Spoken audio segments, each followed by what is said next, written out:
Located in southwestern Uganda, the districts of Mbarara, Isinjiro and Chiruhura are considered to be the land of milk and honey in Uganda.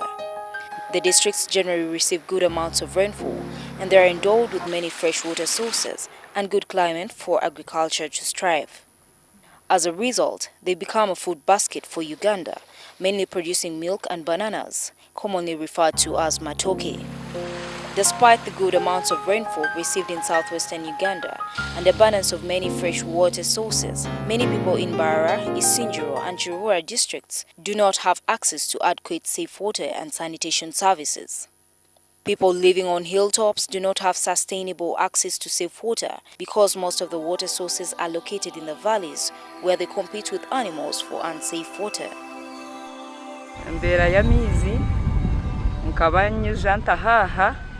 n'izuba ryente niho zo kunywera nitwa abantu amizi gakagarumu ebirofa byingi munonga obumwe abana ushanga bazaniremu basisiremu baniremu ente nazo ziniyamu konkito tutaha tuteka abo bushoberwa. Most of the households we are fetching water from a source like this one. This source used to serve so many people within the village. And as you can see, the source is shared with animals and people just go in directly to pick water from there. The water is not safe. So accordingly, we thought it would be prudent for us to actually intervene so that communities can have an alternative water source. And that's why we decided to supply water harvesting so that they can stop using water which is detrimental to their health. When we came to this village, we found that people were fetching water from this running water, which is a river called River Koga, and of which they are competing with animals that would come here, take water. They also fetch water from here, which is very dirty. Abana bakabarwara omushwija na nekirukano na munonga itwe nk'abazire tugira obusasi bwingi munonga aha bw'endwara ezo ezikustahirira kurugombe bubi bw'amizi agutukunya. These people walk 3 kilometers from their homes to come and access water here, of which it takes their time. And even there are some dangers for the children who are coming to fetch water. One reason why we chose to also focus on water is because we're working in an environment that is water stressed. You find that in the cattle corridor, some of the boreholes, the water quality is not palatable enough. Water from underground is salty and not good for human consumption. The water is salty. So even if we drill a borehole, people will not use it. Access to safe drinking water and sanitation is central to living a life in dignity. They are essential services that underpin human development and transform lives, enabling people to overcome poverty. Water is the entry point, but it allows us to deal with many other issues which holistically contribute to the development of these targeted households. In Uganda, a country with a population of more than 33 million people, over 10 million people lack access to safe water and improved sanitation services. Without safe water, sanitation and hygiene, sustainable development is impossible. People are trapped in a cycle of poverty and disease. Women and children in particular spend most of their precious time walking long distances to collect dirty water. School-going children are denied the right to education because they miss classes as they have to search for water, or their schools lack private and decent sanitation facilities. The human right to water and sanitation requires that these should be available, accessible, safe, acceptable, and affordable for all without discrimination. It is through deep commitment and collaboration between government, civil society, the private sector and the community that we shall be able to solve the water and sanitation crisis in Uganda. We believe in partnerships. It is even one of our values. Our major partner has been the government because they have the staff at all levels, at the district, at the sub-county, even at parish level. We have very, very good working relationship, especially with the Ministry of Water and Environment. Since 1995, Agency for Cooperation and Research in Development, ACOD, has been working with Bread for the World, promoting community initiatives in rainwater harvesting, hygiene and sanitation technologies for improved livelihoods in the districts of Mbarara, Isinjiro and Chiruhura.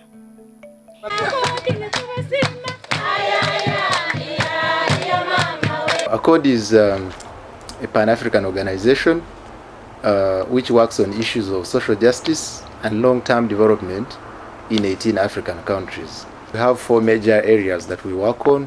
One is livelihoods, another one is peace building and conflict transformation, addressing gender and women's rights, and then finally the right to health, which also includes the work we do on issues of HIV and AIDS. And Bread for the World is a development agency of the Protestant churches in Germany. It has got a church background, which is geared to enhancing opportunities of justice for the poor. And our role is to act as facilitators in this development partnership. The relationship with Bread for the World dates as far back as 1995. So since then, we've been working with them. They've been supporting our programs on rainwater harvesting, which includes components on hygiene and sanitation. So it's because of the belief of the essence of water, water being life. In southwestern Uganda, ACOD is promoting rainwater harvesting using women groups' approach as the most appropriate entry point to meet household water and sanitation needs, as well as integrating water for agriculture production as a contribution to poverty reduction at household level. Once you target a woman, you have targeted the whole family. So women are our entry point to their families. The households which benefit, they're able to get so many other benefits. For instance, the work we do around issues of sanitation, issues of hygiene improvement, integrating in issues of HIV and AIDS, environmental protection, vegetable gardening, which is also contributing towards their livelihood. To scale up the initiative, the project has been implemented in a number of phases. In the pilot phase, representatives from the target community were trained in rainwater harvesting tank construction. These were facilitated to visit Kenya and other places in Uganda to learn about how women can be organized into groups to construct rainwater tanks. 1996 twarga Kenya twaye ACOD yatutwara kwega ebyamizi kureba n'abakazi okubaye bariyo nibamanya ebyamizi na groups okuzukutwaza ubuntu bwonazo mu kintu ekyo kwega ebyamizi twashangayo groups z'abakazi bariyo nibekorera tanks ito Uganda ekito tugira ngo ito abakazi tukabasa gukora in fact tukatangara munonga abakazi bakabetaburure mishenyi beyombekera. 8 women group representatives were sent to Kenya together with 3 staff from ACOD and 3 masons to learn on the different technologies in rainwater harvesting in a place called Laikipia. And when the women groups came back, they were left alone to begin constructing tanks on their own. After some time, that is in the year 2000, a pilot phase was also supported by Bread for the World, in which those same women groups were supported with construction of 153 tanks, so that they can be able to see how the tanks are constructed and how they can continue using the methodology of the group rotational system. Now in the year 2002, another phase was again supported by Bread for the World. This phase is called the main phase, in which 32 groups were supported to construct 310 rainwater harvesting tanks and 310 ventilated improved pit latrines. The groups also made savings to construct another 610 tanks and 245 ventilated improved pit latrines. The main phase of the project provided the opportunity to scale up lessons learned and experiences gained from the pilot phase. Again, Bread for the World supported another phase, and that is called the consolidation phase, in which 92 groups were supported with construction of 100 rainwater harvesting tanks and 100 ventilated improved pit latrines. The consolidation phase helped to consolidate and disseminate achievements made in the previous 2 phases to a wide geographical area. Scaling up phase. In this phase, the project supported construction of 164 rainwater harvesting tanks and the same number of ventilated improved pit latrines. The scaling up phase, which is the 4th phase of the project, aimed at scaling up the achievements and good practices realized, linking rainwater harvesting into wider development, including improved agriculture production. From there, Bread for the World supported now the current phase, which we call the promotion of community initiatives in the various technologies, whereby rainwater harvesting systems are supported by the project.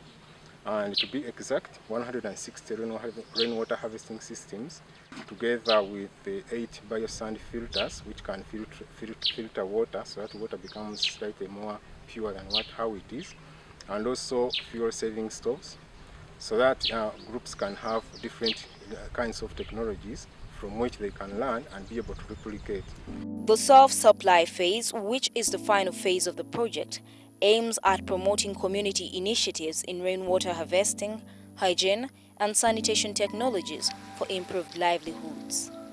The groups have actually replicated by constructing the same number of tanks, that is 160 tanks, and also fuel-saving stoves. While in many communities, women shoulder the biggest burden of searching for water to meet their household needs. For ACOD, they are also a key partner in promoting safe water, sanitation, and hygiene solutions in their communities.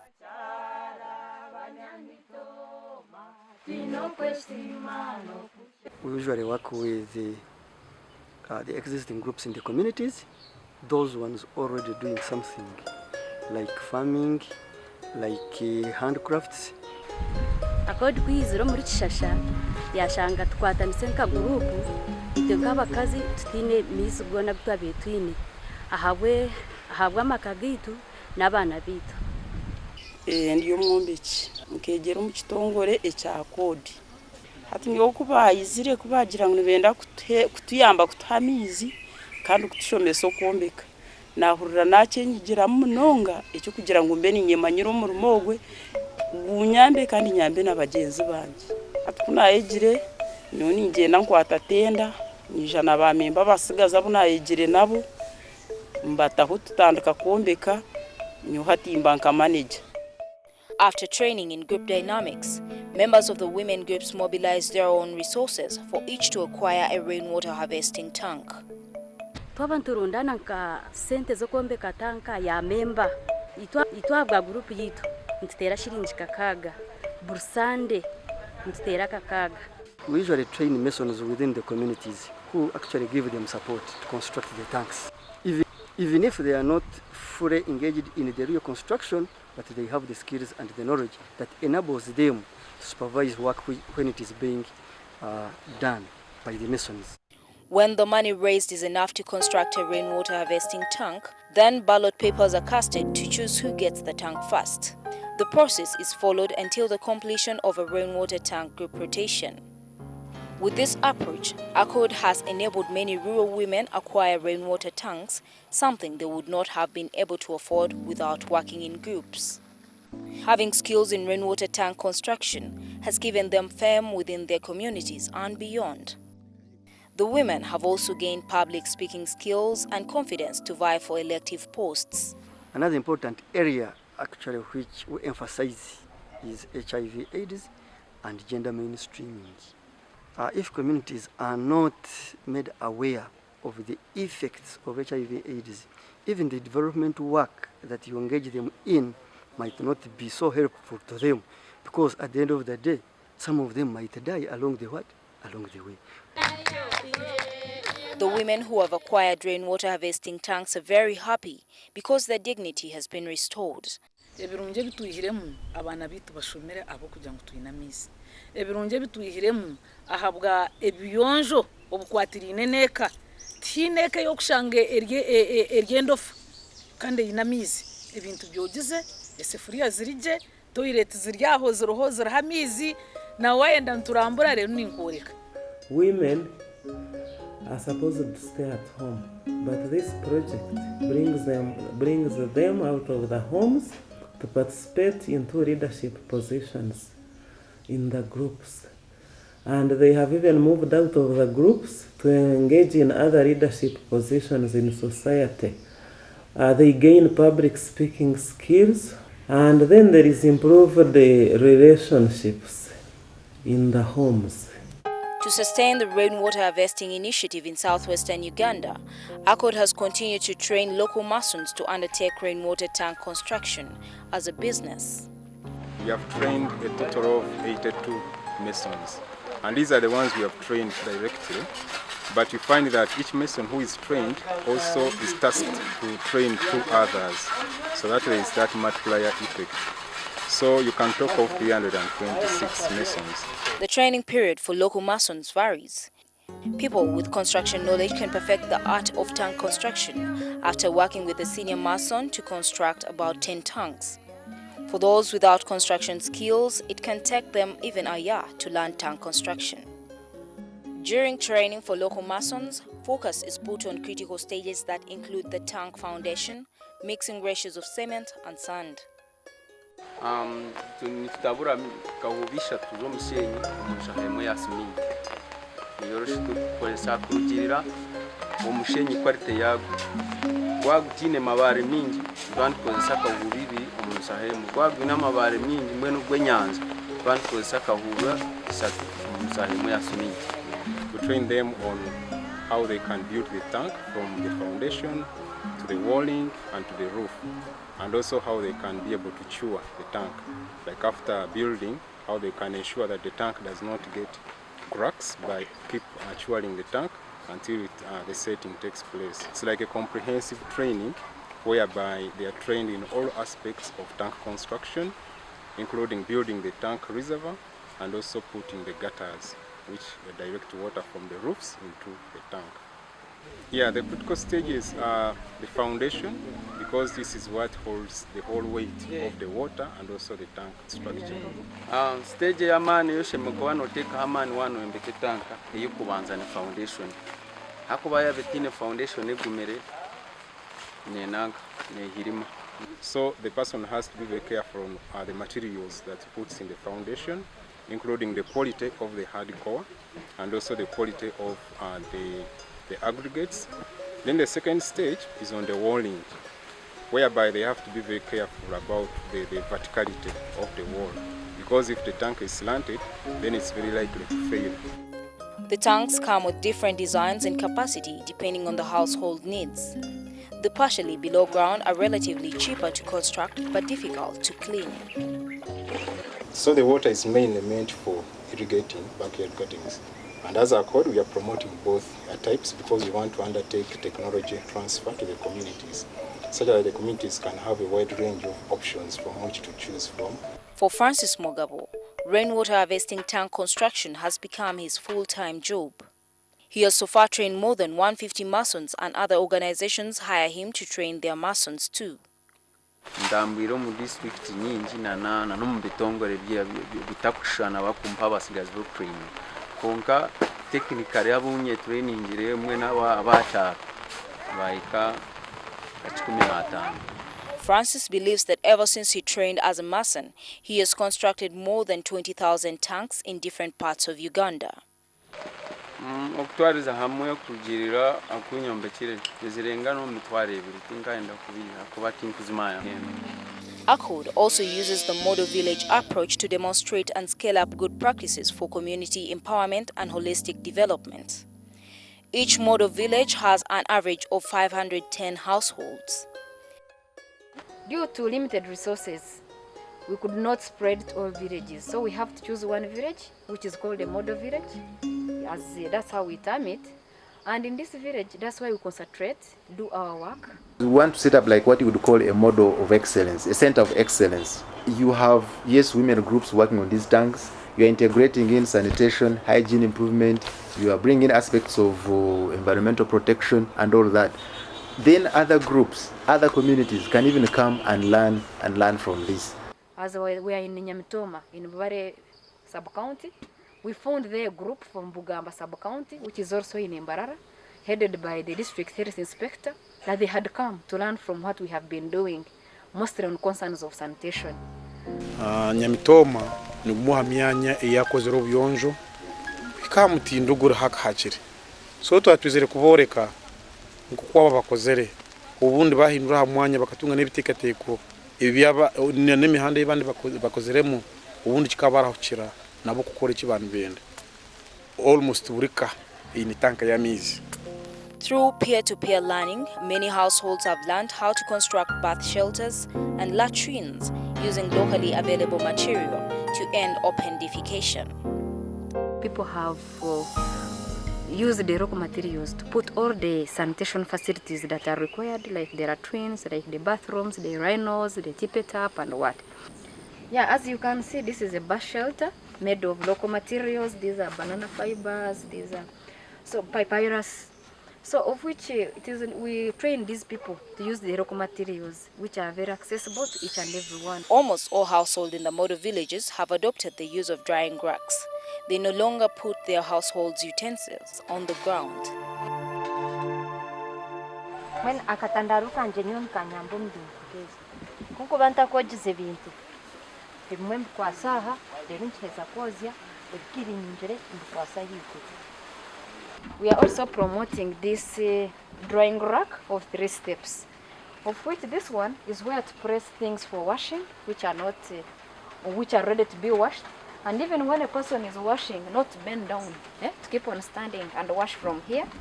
And then we encourage them that saucepans are put on this lower step, and then the utensils or cups, plates, glasses, and other things are put on this upper part.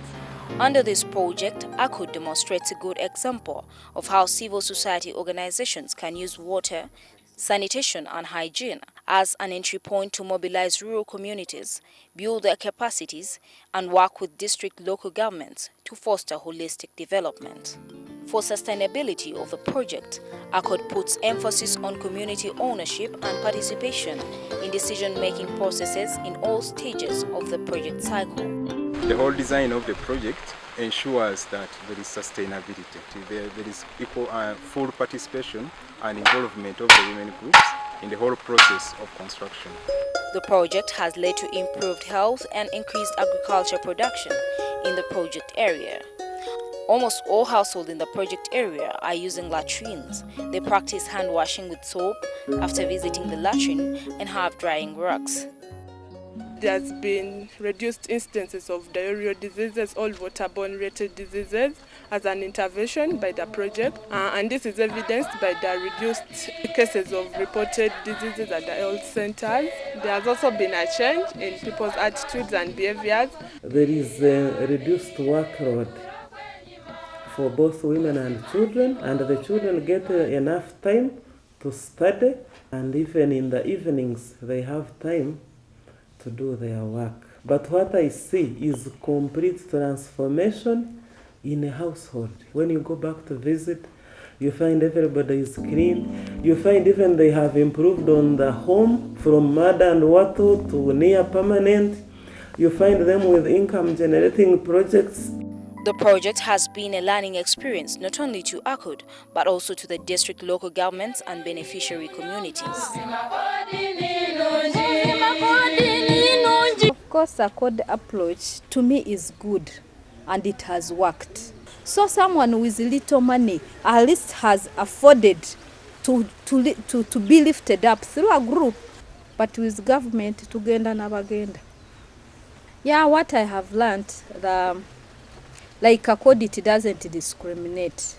Whether you are a woman, whether you are a widow, whether you're a man with a home, it doesn't discriminate. Implementing this project has been a learning journey for us.